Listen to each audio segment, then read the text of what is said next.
ସୁସ୍ଥ ହଉଛନ୍ତି ମହାପ୍ରଭୁ। ମହାପ୍ରଭୁ ସ୍ନାନ ମଣ୍ଡପରେ 108 ଗଡୁ ସୁବାସିତ ଜଳରେ ସ୍ନାନ କରିବା ପରେ ଜ୍ୱରରେ ପଡିଛନ୍ତି ମହାପ୍ରଭୁ। ଅଣସର ଘରେ ମହାପ୍ରଭୁଙ୍କ ଚାଲିଛି ଗୁପ୍ତ ସେବା। ଏବେ ମହାପ୍ରଭୁଙ୍କର ଅଣସରର ପଞ୍ଚମ ଦିନରେ ଫୁଲୁରି ତେଲ ଏବଂ ଆଜି ହଉଛି ମହାପ୍ରଭୁଙ୍କର ଦଶମ ତିଥିରେ ଯାହାକି ଦଶମୂଳ ମୋଦକ ଯାହାକି ପ୍ରସ୍ତୁତ ହଉଛି ବୈଦ୍ୟରାଜଙ୍କ ଘରେ। ବିଶ୍ୱତା ଆଲୋଚନା କରିବା। ମ୍ୟାଡାମ ଟିକେ ଆପଣଙ୍କ ପରିଚୟ। ମୁଁ ଆଜ୍ଞା ସଂଯୁକ୍ତା ମିଶ୍ର, ସ୍ୱର୍ଗତ ବିନାୟକ ମିଶ୍ରଙ୍କର ମୁଁ ମଝିଆ ବୋଉ।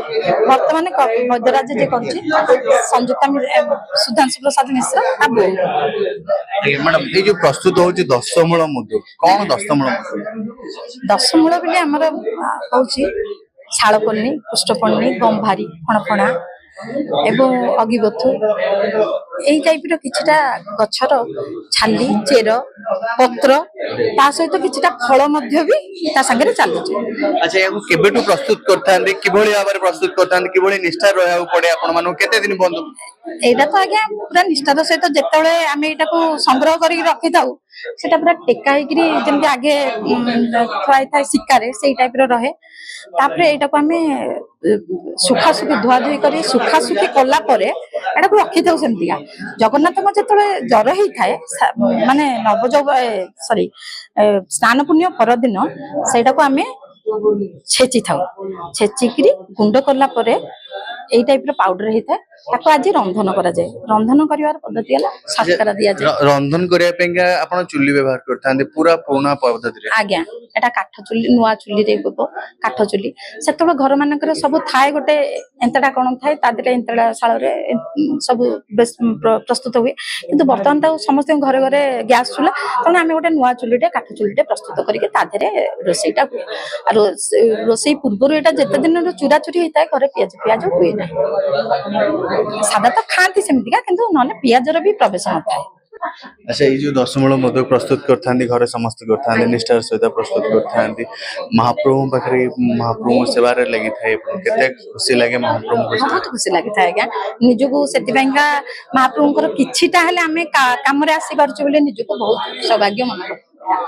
ବୈଦ୍ୟରାଜ ମହାପ୍ରଭୁଙ୍କର ବୈଦ୍ୟରାଜ, ଜଗତର ନାଥ, ଯାହାକୁ ଆଶୀର୍ବାଦ ସବୁ ଠିକ ହେଇଯାଏ, କିନ୍ତୁ ଆପଣ ତାଙ୍କର ବୈଦ୍ୟରାଜ। ସେଇଟା ଆଜ୍ଞା ସବୁବେଳେ ମୋ ପୁଅ କହେ, ଦେଖିଛ, ମତେ କହେ ପର୍ଟିକୁଲାର, ଦେଖିଛ ଆମେ କେମିତିରେ ଜନ୍ମ ହେଇଛେ, ଆମେ ହଉଛି ବୈଦ୍ୟରାଜ। ମହାପ୍ରଭୁ ସମସ୍ତେ ଯାଉଛନ୍ତି ସମସ୍ତେ ଦେହ ଖରାପ କରିବାକୁ, ଆଉ ମୁଁ ଯାଉଛି ମହାପ୍ରଭୁଙ୍କର ଇଏ କରିବାକୁ। ମୁଁ କହିଲି ତାଙ୍କରି ଆଜ୍ଞା ଯାଇଛୁ ନା? ହଁ, ସେଇଥିପାଇଁ ଗୋଟେ ତାର କିନ୍ତୁ ଛୋଟ ବେଳରୁ ଗୋଟେ ଏଇଟା ଗୋଟେ ଆପଣ ଦେଖିବେ, ଆଜି ସେ ଔଷଧ ଦେଇକିରି ଆସିଲା ପରେ ତାକୁ ଜ୍ୱର ହୁଏ। ଏଇଟା ଗୋଟେ ଆଶ୍ଚର୍ଯ୍ୟ ଜିନିଷ। ସେ ସେଥିପାଇଁ କହେ ମୁଁ ଯାଉଛି ଜଗନ୍ନାଥଙ୍କୁ, ଜଗନ୍ନାଥ ମତେ ଜ୍ୱର ଦେଇକି ଛାଡିବି, ମୁଁ ଜ୍ୱର ଧରିକିରି ଆସିବି। ଆଉ ତାର ଜ୍ୱର ଛାଡିବ ନବଯୌବନ ଦର୍ଶନ ଦିନ।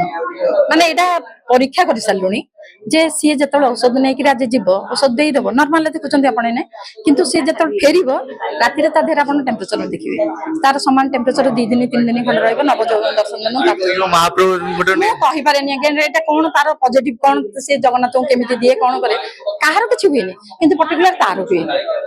କେତେ ବର୍ଷ ହେଇଗଲାଣି ଆପଣ ଦେଖି ଆସୁଛନ୍ତି ଏମିତି? ଏଇଟା ତାର ପିଲା ଦିନରୁ ଥିଲା, ଏଇଟା ମାର୍କ କରୁନଥିଲୁ, କିନ୍ତୁ 2017-18ରୁ ଏଇଟା ମାର୍କ କରିସାରିଲୁଣି ଯେ ଏହାର ଜ୍ୱର ରହୁଛି ଦେହରେ। ଏଇଲେ ଆପଣ ଦେଖିବେ ପୁରା ନର୍ମାଲ, କିଛି ନାହିଁ, କିନ୍ତୁ ଇଏ ଦେଖିକି ଆସିବେ ଆପଣ। କାଲି ୟା ସାଙ୍ଗେ ଯୋଗାଯୋଗ କରିବେ, ଦେଖିବେ ଆପଣ ତା ଦେହରେ ଟେମ୍ପରେଚର ପାଇବେ। ମହାପ୍ରଭୁଙ୍କ ବୈଦ୍ୟରାଜ ଆପଣ ପ୍ରଥମେ କିଏ କହିଲେ ଯେ ଆପଣ ମହାପ୍ରଭୁଙ୍କ ସେବା କରିବା ପାଇଁ? ମୁଁ ଆଜ୍ଞା ଏଇ ଘରକୁ ବୋହୂ ହେଇକିରି ଆସିଲା ଦିନରୁ ଦେଖିଛି। ତା ପୂର୍ବରୁ ଶୁଣୁଥିଲି ଯେ ହଁ ତାଙ୍କ ଘର ଔଷଧ ଦିଆ ହୁଏ, ମୁଁ ତାପରେ ବୋହୂ ହେଇକିରି ଆସିଲି।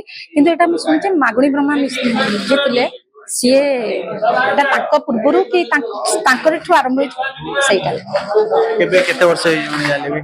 ସିଏ ତ ଆଜ୍ଞା 150 ବର୍ଷ କି କେତେ ବର୍ଷ ହବଣି, ମୁଁ ସେତେବେଳେ କଣ ଜାଣିଛି। ସେତେବେଳେ ତ ଲବଣିଖିଆ ଛକରେ ଜେନାରୀ ଗଛ ଯେତେବେଳେ ଛକ ହେଇଛି ସେଇଟା ହେଲାଣି। ନାଣ୍ଡି ମାତା ଝିଅ ତାଙ୍କୁ ଦେଇଥିଲେ, ସିଏ ଥିଲେ ସ୍ୱର୍ଗତ, ଆମର ସ୍ୱର୍ଗତ ମାଗୁଣୀ ବ୍ରହ୍ମା ଥିଲେ ସଦାଶିବ ସଂସ୍କୃତ କଲେଜର ପ୍ରେସିଡେଣ୍ଟ ଥିଲେ। ତାଙ୍କର ତ କହିବାର ନାହିଁ, ତାଙ୍କୁ ସାହେବ ଜେନେରାଲ ସାହେବ ସେତେବେଳେ ଦେଇଥିଲେ। ସେ ମୃତ ମଣିଷର ନାଡି ଦେଖିକିରି କହିଥିଲେ ଯେ ସେ ଜୀବନ୍ତ ବୋଲିକା, ମୃତ ଲୋକର ନାଡି ଦେଖିକିରି ଚିହ୍ନିଥିଲେ ସେ ଜୀବନ୍ତ ବୋଲିକା, ଯେ ତାଙ୍କୁ ଗୋଟେ ଲାଟ ସାହେବ ଗୋଟେ ବଗିଚା ଜାଗା ଦେଇଥିଲେ। ସେଇ ଜାଗାରୁ ସେତେବେଳେ ଏଇ ଔଷଧ ପତ୍ର ତକ ଆସୁଥିଲା। ଫୁଲୁରି ତେଲ ପୁଣି ହେଲା ଓଷ ଲାଗି, ଫୁଲୁରି ତେଲ ପୁଣି ଓଷ ଲାଗି, କିନ୍ତୁ ଦଶମୂଳରେ ଭଲ ହେଇଯାନ୍ତି ମହାପ୍ରଭୁ? ନିଶ୍ଚିତ, ନହେଲେ ନବଯୌବନ ଦର୍ଶନ ଦେବେ କେମିତିଆ?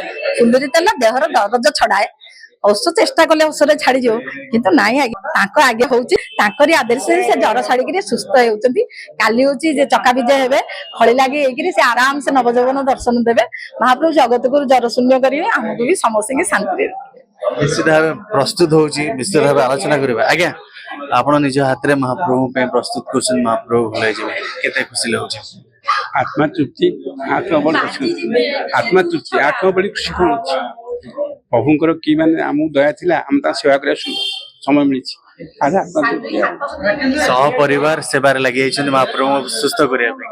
हाँ जी समस्ते लगे पुणी निष्ठार सहित करिया पड़े आत्मा तृप्ति ठाकुर भल लगे हम जे सब विश्व भल करते भल कर आत्मा भल सेवा कौन अच्छी केते वर्ष बंद चलिबो एमती आगु चली चलती वंशानुक्रमिक आगु केमती नै कि जिबे कि भली भाबरे आपण नै कि जिवे मंदिर को महाप्रभु पाखे।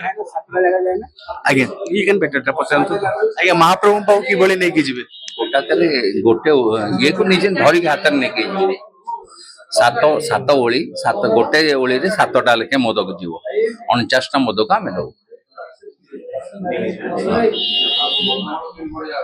निश्चित भाव में जहाँकि महाप्रभु सुस्थता 10 मोदक प्रस्तुत होची जहाँकि वैद्यराज घरे सीधा सड़क दृश्य देखते पूर्व सरोज मल्लिक रिपोर्ट ओडिशा भास्कर।